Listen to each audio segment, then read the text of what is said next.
anchors away, and we're going to set sail on another voyage with our College Confidential segment this week. I'm Jimmy Burch, the college football writer here at the Star-Telegram, joined this week by Travis Brown. And as you can tell, it's Headgear Week, and we're paying honor to Navy, who is headed to the Bell Helicopter Armed Forces Bowl in Fort Worth later this season. They're the first confirmed bowl visitor we have for our 2 Tarrant County games, and they'll be playing December 30th at Amon Carter Stadium at TCU. We'll talk more about that later, but because right now we've got the Baylor Bears to talk about, and they are playing the biggest game in Baylor history, and at least for this week, unless they get to have bigger ones as they go on, playing up in Stillwater this week against the Oklahoma State Cowboys. All the money on the table there for everybody. Big 12, BCS, 50-50 shot in a lot of people's minds. How do you see that one coming out, Travis? Well, you know, when I pulled up Baylor's game notes for this game, I noticed that they had the white Oklahoma State traditional helmet, and they had that old tannish gold Baylor helmet with the white, and I just haven't seen in I feel like years, because that was old Baylor. Yeah. This is new Baylor, who has black helmets and white helmets and shiny gold helmets. Gold gold face masks. Right, yeah. and so the old Baylor, the tan was 0-9. At Stillwater, heading into this. We're burying the old Baylor? But we're burying that old helmet. We're coming with the shiny chrome helmets, and that's a Baylor team that has 12 interceptions this season, who actually plays defense. You know, that old one, not so much. And they've only allowed 13 passing touchdowns this year. So I'm going with Baylor in this one. Tell you what, I like that. It sounds good, but not so fast, my friend, as another guy who likes to wear headgears would tell you. There is a reason that, the 0-9 record is there. History means something. I think Baylor is the best team in the Big 12. I think Baylor wins this game on a neutral field. But you know what? They're not playing on a neutral field. They're playing in Stillwater.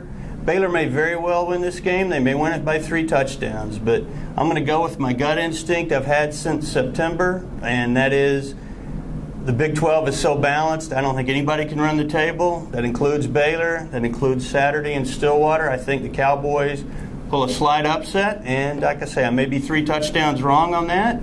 Fine by me if I am. Fine by me if I'm not. But I kind of think this is a biggie for Baylor.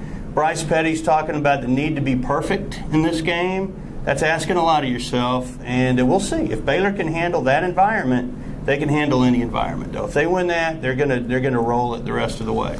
And rolling it is what Johnny Manziel needs to do. The last 2 weeks of the season, they played LSU this week. Obviously, Johnny's one of the Heisman candidates. He's playing catch-up. There's a lot of factors on both sides there. I personally think Jameis Winston's a bit ahead of him.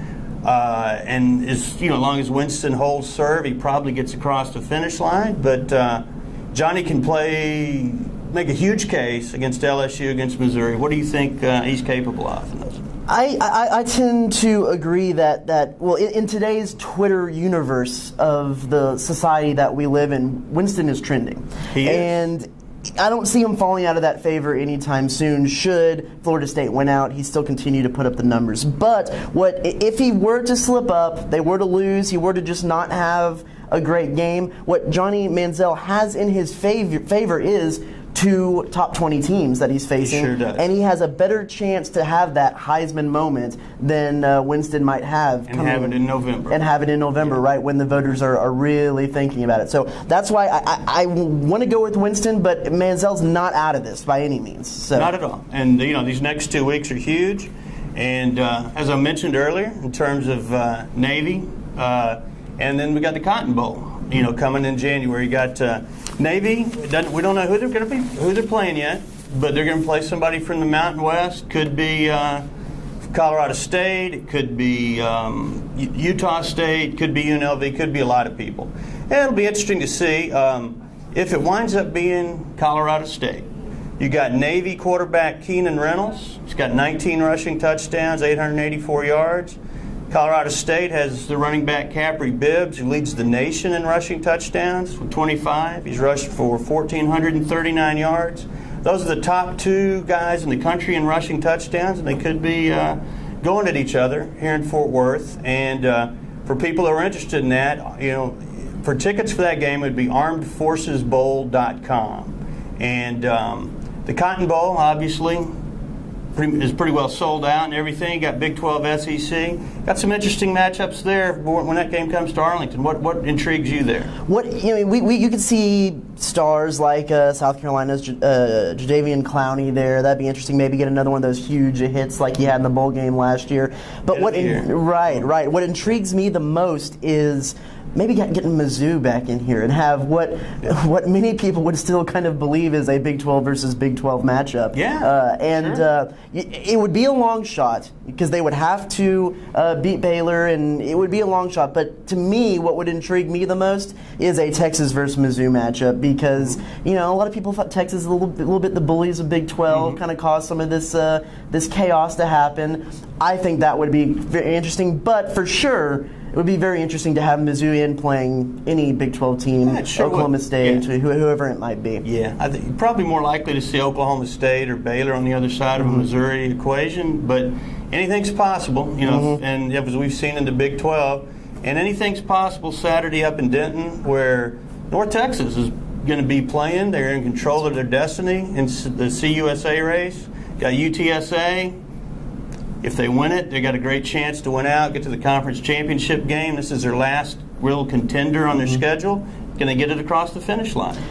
See, I like an umpire with a batter with 2 strikes. I want to ring them up. I want to call the upset. I'm just itching to call the upset, but I just can't. If you look at the comparisons between the 2 teams statistically, they're very evenly matched. I mean, very, very evenly matched. But here's my points on why UNT will win. They're 5-0 at Apogee this year. They'd be the second team of all time to go 6-0. The last one was in 1966. I think that has a good drive to it there. But here's the real one. UNT is 90% in the red zone this season, which is the 13th best in the nation. UTSA is 13th in Conference USA, allowing 91.4% to score this year in the red zone. With that kind of numbers, I think they'll be able to put the ball in the end zone and ultimately win this game. Yeah, and then they got Braylon Chancellor, great receiver, great kick returner, one of the nation's most exciting players. They may not have to be in the red zone to score all the time, and it'll be fun to see. And it's been fun having you guys watch us. And have a great week out there. Check us out on StarTelegram.com and enjoy the rest of the season.